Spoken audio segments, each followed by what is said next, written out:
Hey,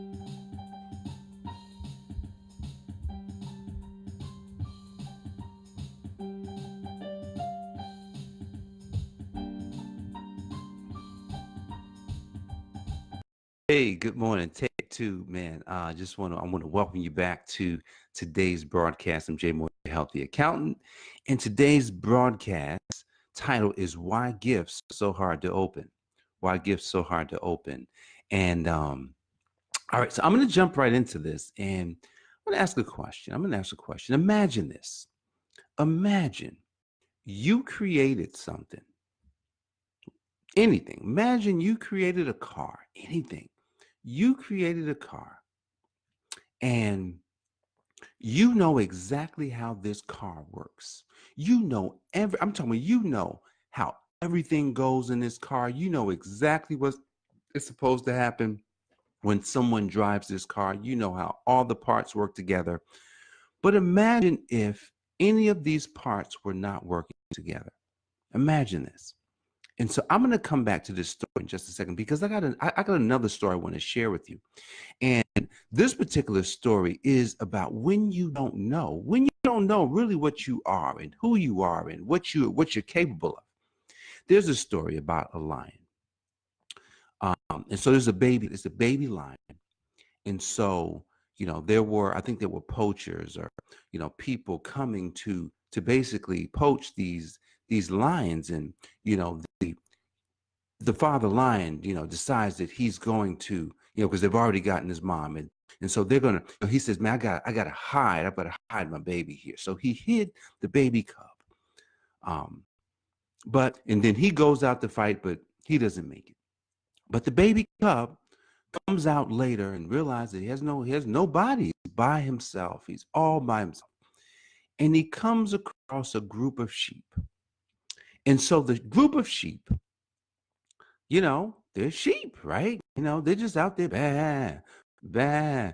And so he sees the sheep and he's a cub, so he doesn't know. He's never eaten a sheep before, so he doesn't know. So he goes to the sheep and the sheep start rubbing up on him, and the sheep is bah, bah. And so he's like, wow, these people are like me, and let me just hang with them. And so they say, come on, come on with us. And so the baby cub goes and spends the rest of his life, most of his life, with the sheep.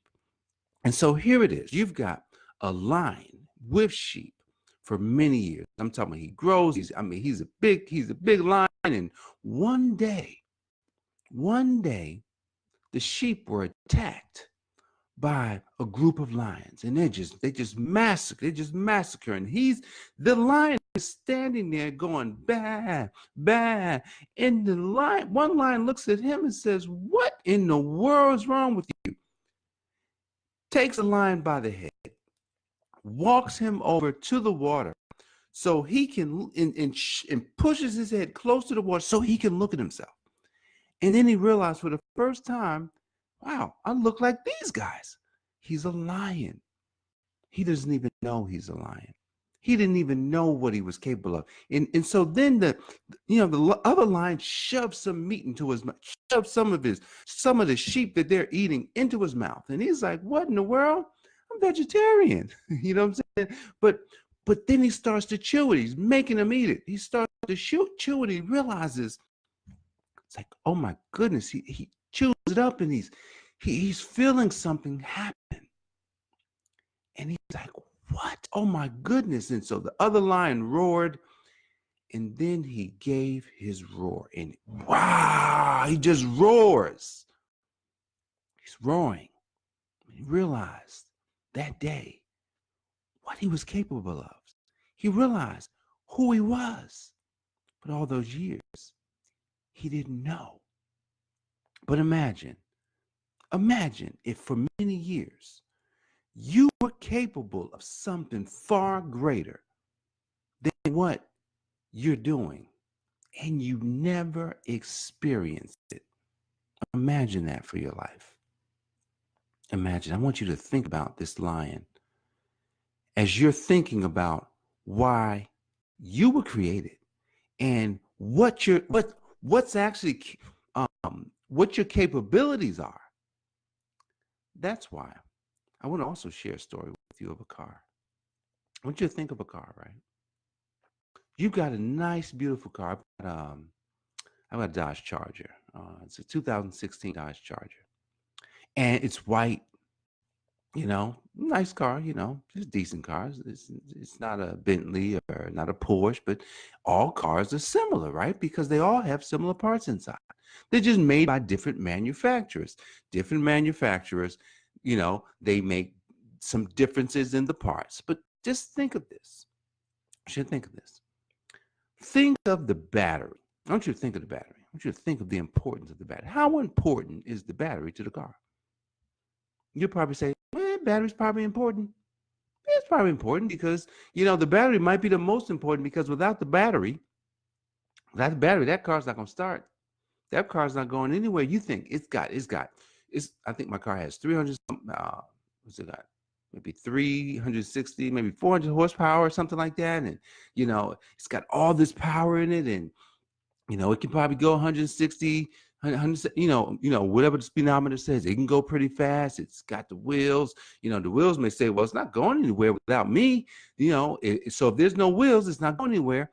But then you've got the steering wheel that says, well, hey, man, hey, if you got no steering wheel, you're not going anywhere. Then you got the brakes. It's saying, hey, look, man, if you start driving this thing and you don't got any brakes, you're not going to be able to stop.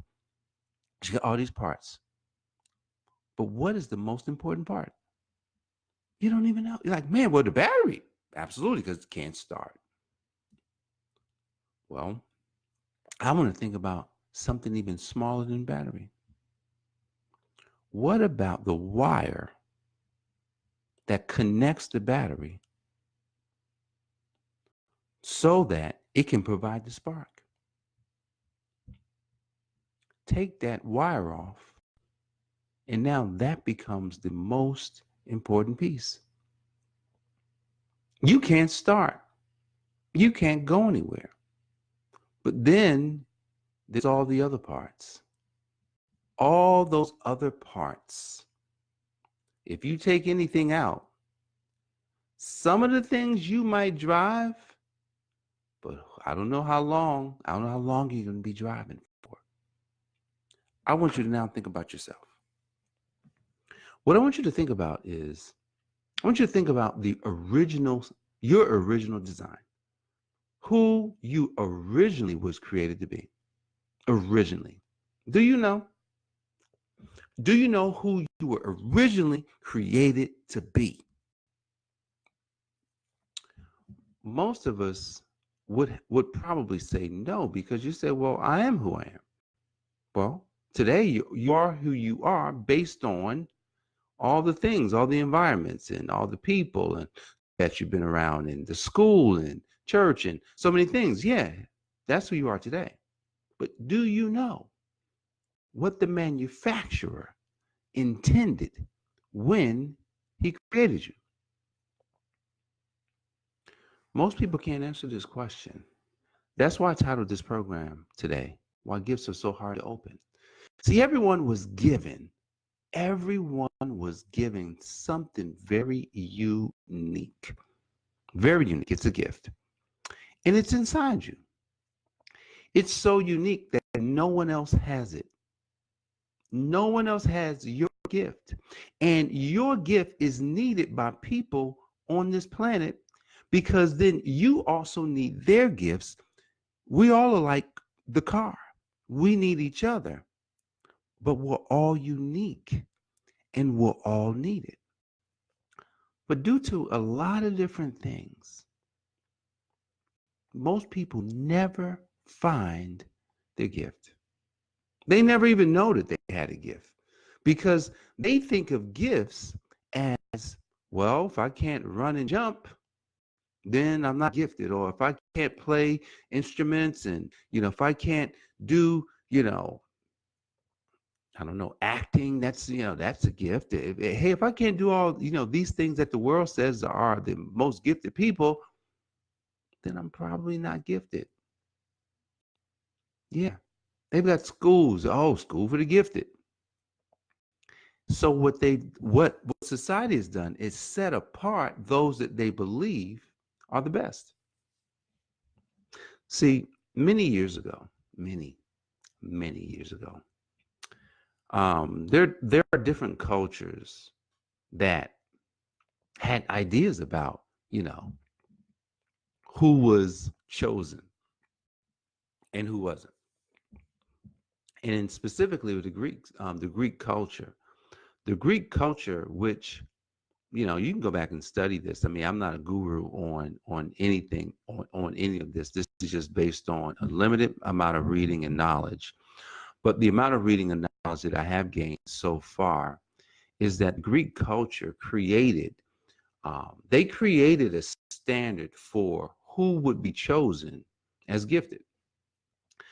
What they did is, I mean, they literally said that if you weren't blue eyes and, white and, seriously, if you weren't white with blue eyes, then you definitely weren't gifted. You definitely weren't chosen by the God. So any person of color was automatically going to be needed. They were going to be tasked as being a servant or a slave immediately. So if you had color, you were not chosen by the gods. You were not gifted. You did not have what it takes to be a top leader in that society. So that's the first thing. But then there was just other characteristics that they just looked on straight characteristics. And so they developed, different tests. I mean, all these things came out of the Greek culture, which when the Romans invaded Greece and took over their culture, they extracted what they were doing. And then the Romans actually pushed it forward. And the Roman culture is in basic Greek and Roman culture has created most societies. And so because of these cultures, I'm fast forwarding now, because of these cultures, most of the things that you believe about yourself comes from that culture. The school systems, all of it comes from the way of thinking that they had. You can look it up. You can definitely look it up. I mean, it was so, especially for people of color.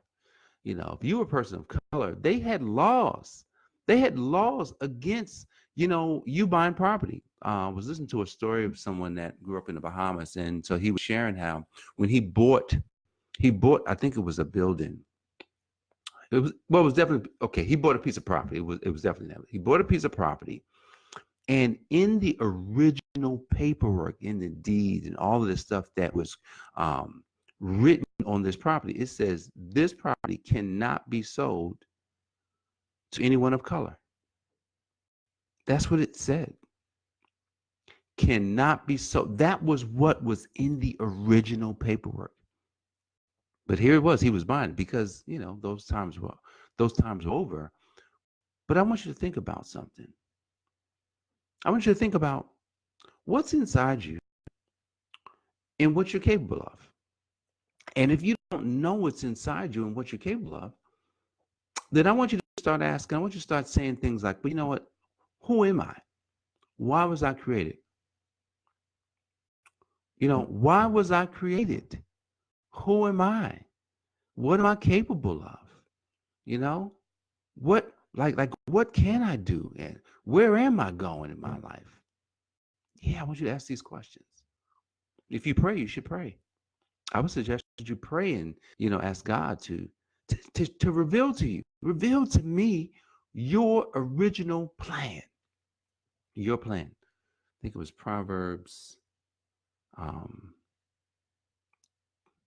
Man, I can't remember the exact place. I've been quoting it for a long time. But in Proverbs, there's a verse that says, many are the plans in the hearts of men, but the purposes of God will prevail in the end. Many are the plans. Many are the plans in the heart of man. Many are the plans. So you can have plans, but in the end, God's purpose will prevail. So think about it from your giftedness. Say, well, God, you gave me a gift. What is your purpose for my gift? Reveal the gift to me and then show me your purpose. That is so serious. That is so important that you find this out. But here's the thing. It's not going to be easy to open because you may find it. You might find the gift. Now, for some people, now there are some people that's inherently their giftedness shows up very early in their life. It's nothing like seeing someone 4 years old and 5 years old playing the violin, like a professional, or playing the piano or something like that. Some people had an early anointing, but then some of us have to go through life before we find the gift, before we realize what our calling is, before we realize what our purpose is. Sometimes you have to be 40 years old before you figure it out. Sometimes you have to be 50 years old and 60 years old, even 70 and 80. See, because the thing is, if you have not found it and you're of that age, then what that means is, oh, you've got time. You still have time to do it. So what you have to do is, once you realize that, okay, I've been created for more, and then you'll get a glimpse. I remember when I got a glimpse of what my giftedness would be. And I knew it had something to do with standing up in public and speaking. I knew it had something to do with that, but then as I've been working through understanding my own personal gift, man, I'm gonna tell you, it's been like, it's hard to open because you got to keep going. See, because if it's kind of like practicing basketball. If you practice basketball or don't practice basketball, and you say, hey, I want to go to the NBA, but you never practice, well, you're not going. You know, you could be a gifted basketball player and still not make it. How many people I've known that, grew up in the neighborhood that I was from, that they didn't go. They could have. They had the ability and skills, but they didn't make it. But then there's many people that get there and then they last 2-3 years. Why? Because once they got there, they didn't practice. They didn't keep working on it.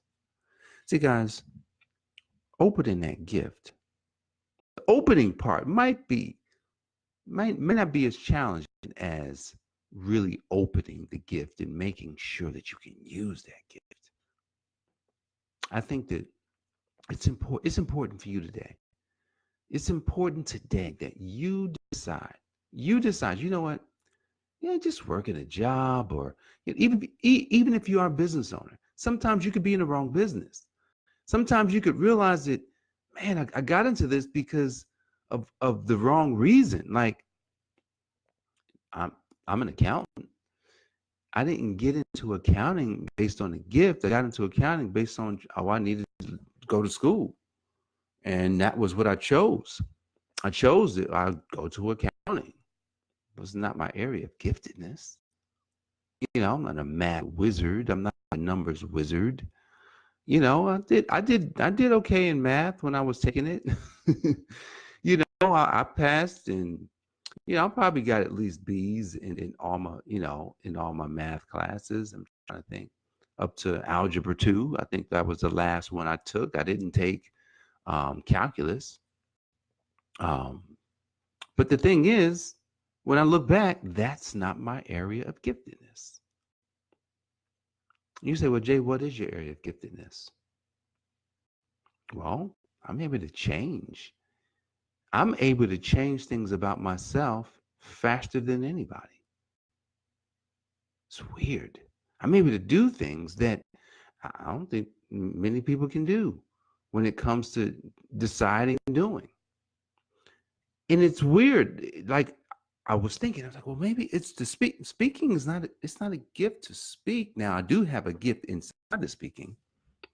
The gift inside of the speaking is that I can speak on a topic with no notes.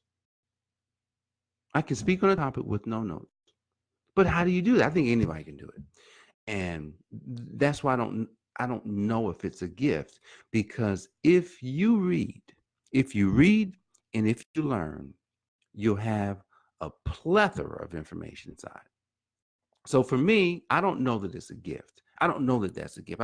When I'm still working it out, to be honest, I really am.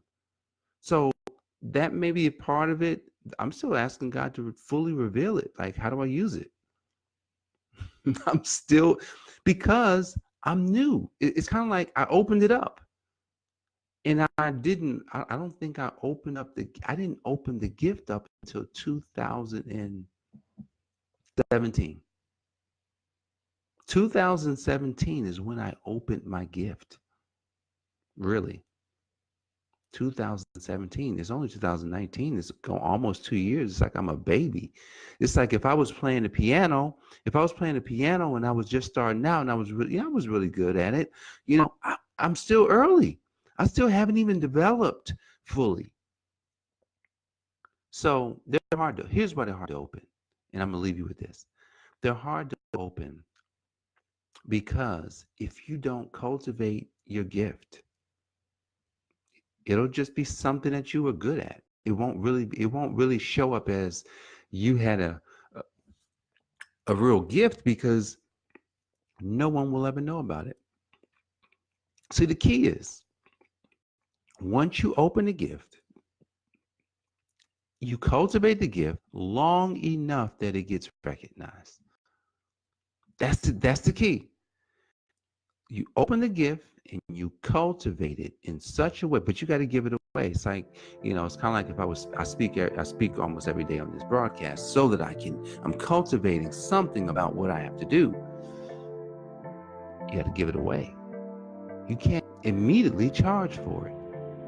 Somebody might pay you for it. I've been paid to go speak, a couple $100. I've gotten a couple $100 a few times. Twice. It's funny, the last time I did it, spoke at a church, and the pastor just joked to me like, they ain't had the money, like, well, yeah. And I understand, I didn't go for the money. I went to speak because I'm cultivating the gift. But if you don't cultivate the gift, that gift no one will ever know about it. So the goal is, in Proverbs, can't remember exactly where. Now I know where it is, but I'm not able to quote it for you. But I can quote the scripture. What the scripture says in Proverbs is that your gift will make room for you. It will put you in front of the great people. What does that mean? It means that when you open your gift and when you cultivate your gift, it's going to put you in places that only a gift can put you. That's why when you look at people that are gifted in sports, in entertainment, that's pretty much how they're living their life, because they're gifted at it. So if you haven't opened your gift, if you don't know what it is, the first goal is, who am I? That's the first question. Who am I and what is my purpose? Why was I created? Those two questions gets it started. And you just got to keep asking the questions. If you pray about it and ask in the prayer. If you don't pray, just ask it anyway. That's the key. And once it's revealed to you, because it will be, and it's going to be something that's so easy. I'm like, well, I do that easy. Okay, that's the gift. Because a gift is not rigid. A gift doesn't require work. It doesn't feel like work. When I'm doing things in my gifted nature, it's not work. I don't feel it. I'm just like, yeah, this is good. I can do this all day. I can hang out with you guys all day long because I don't feel like I'm working. But imagine, but when I go to do tax returns, I'm working. I am working when I'm like, I got to start over again. Oh my goodness, I've got all this paperwork to go through. I'm working. So, gifts are hard to open. Yes, they are, but they're worth it because they will set you up. They will put you in front of great people. And what that means is you would never have to worry about your money. That's what it comes down to, guys. And if you were to do that, you could change yourself, and then you could show your family. You could show people around you how it all works. And if we had more people out here using their gifts, their God-given gifts, using them, doing them fully in their lives, this world would be so much different. It'll be so much different. So who am I, and what is my purpose? What am I capable of? Ask those questions, open your gift, and get your life going. All right, guys, I appreciate you for joining me today. I'm so grateful for you that you joined this broadcast. So if you have any questions, definitely please leave them in the comments. If you got any value from this program, share it across Facebook, share it on YouTube. Let us know what you think about it. That's what. Just knowing that you know what what was said on the broadcast could help you in any way. I think that's what this broadcast is all about. Enlightening your life so that you could change into the person that you want to be. All right. God bless you. Take care.